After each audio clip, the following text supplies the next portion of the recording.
రాజులకు రాజు ప్రభులకు ప్రభు అయిన యేసుక్రీస్తు నామమున మీకు శుభములు. ఈరోజు దేవుడు మనకు అనుగ్రహించిన వాక్య ధ్యానము యాకోబు రాసిన పత్రిక 2వ అధ్యాయము 13వ వచనము. కనికరము చూపనివాడు కనికరము లేని తీర్పు పొందును, కనికరము తీర్పును మించి అతిశయపడును.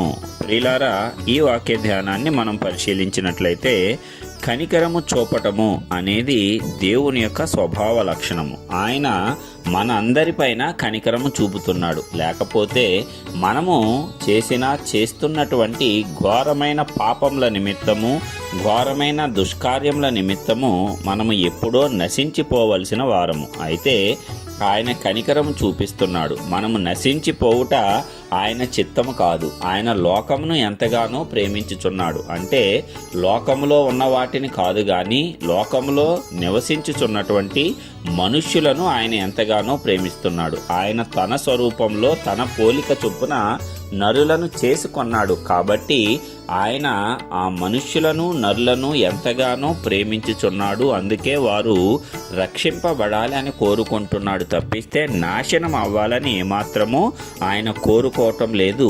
అందుకే ఆయన కనికరము చూపిస్తున్నాడు. ప్రతి ఒక్కరికి అవకాశాన్ని ఇస్తున్నాడు, ప్రతి ఒక్కరికి సమయాన్ని ఇస్తున్నాడు. మరి ఆయన ఆ రీతిగా ప్రతి ఒక్కరికి అవకాశం ఇస్తూ ఉన్నప్పుడు, కనికరము చూపిస్తూ ఉన్నప్పుడు, ఎవరైతే ఆ కనికరాన్ని పొందుకొని తమ ప్రవర్తన మార్చుకుంటారో వారందరూ కూడా రక్షింపబడతారు. అదే విధంగా ఎవరైతే దేవుని యొద్ద నుంచి కనికరము పొందారో ఆ కనికరాన్ని వారు ఇతరుల పట్ల చూపించాలి. లేకపోయినట్లయితే దేవుడు వారిని ఏమాత్రము కూడా క్షమించడు. మరి బైబిల్లోనే ఒక ఉదాహరణ చెప్తాడు.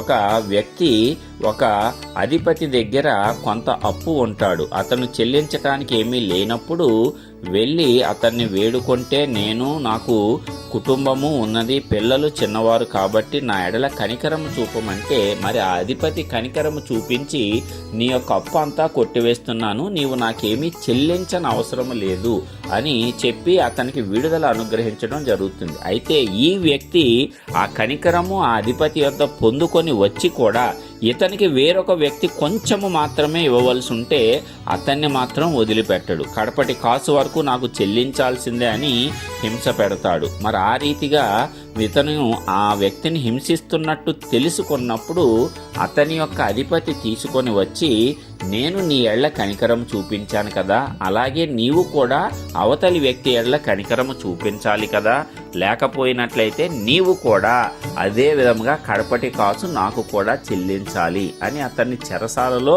వేయిస్తాడు అనే ఉపమానం ద్వారా దేవుడు మనకు దీనిని వ్యక్తపరుస్తున్నాడు. అయితే లోకంలో అనేక మంది తాము కనికరం పొందాలి అని కోరుకుంటారు తప్పిస్తే తాము పొందినటువంటి కనికరాన్ని ఇతరులకు చూపించటానికి ఏమాత్రము ఇష్టపడరు. తిరిగి వారిని హింసించటానికి, వారి మీద వీరే ప్రతీకారం తీర్చుకోవటానికి ప్రారంభిస్తారు. వీరి స్థితి బాగుపడిన తర్వాత మిగతా వారిని హింసించడం అనేది మొదలు పెడతారు. అలాంటి వారిని దేవుడు ఏమాత్రమూ క్షమించడంట. అలాంటి వారు కనికరము లేని తీర్పును పొందుతాడంట. మరి కనికరం అనేది ఏ రీతిగా ఒక మనిషిని రక్షిస్తుందో అదే రీతిగా కనికరము చూపించకపోతే ఏ రీతిగా తీర్పు మన మీదకు వస్తుందో ఈ వాక్యం ద్వారా మనకు తెలియజెప్తున్నారు. మరి అదే విధంగా కనికరము తీర్పును మించి అతిశయపడునంట. నీవు ఒక వ్యక్తికి తీర్పు తీర్చటం కంటే ఒక వ్యక్తి ఎడల కనికరము చూపించటాన్ని దేవుడు ఎంతగానో ఇష్టపడుతున్నాడు. అలాంటి వారిని దేవుడు ఇంకా ప్రేమిస్తాడు, అలాంటి వారిని దేవుడు ఇంకా హెచ్చిస్తాడు. కాబట్టి దేవుని యొక్క స్వభావ లక్షణమైనటువంటి కనికరాన్ని మనం ఆయన యొద్ద నుంచి పొందుకుంటున్నాము, కోరుకుంటున్నాము. సదాకాలము అది మన మీద ఉండాలని మనం భావిస్తున్నాము. అదే విధముగా మనము ఏ రీతిగా దేవుని యొద్ద నుంచి కనికరము పొందుకున్నామో మనము కూడా ఇతరుల పట్ల అదే రీతైన కనికరాన్ని చూపిద్దాము. ఎందుకంటే మనమందరము కూడా మానవులమే, స్వభావ సిద్ధంగా పాపులమే, దుష్టకార్యములు చేయువారమే.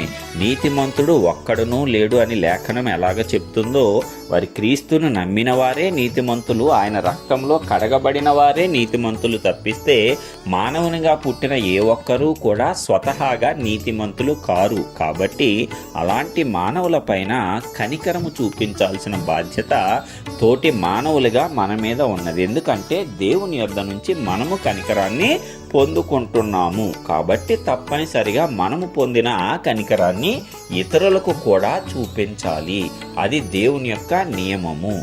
ఆ నియమాన్ని ఉల్లంఘించినప్పుడు మనము కనికరము లేని తీర్పును పొందుతామంట. ఇది చాలా కఠినమైనది. కాబట్టి ఆ స్థితిని మనం ఎవ్వరము కూడా కొని తెచ్చుకోవద్దు. అది మన చేతుల్లోనే ఉన్నది. మనము తీవ్రమైన ఇబ్బందుల్లో ఉన్నప్పుడు ఎలాగ దేవుని కనికరాన్ని పొందుకుంటున్నామో అలాగనే ఇతరుల ఇబ్బందుల్లో ఉన్నప్పుడు అదే రీతైన కనికరాన్ని వారి ఎడల కూడా చూపిద్దాము.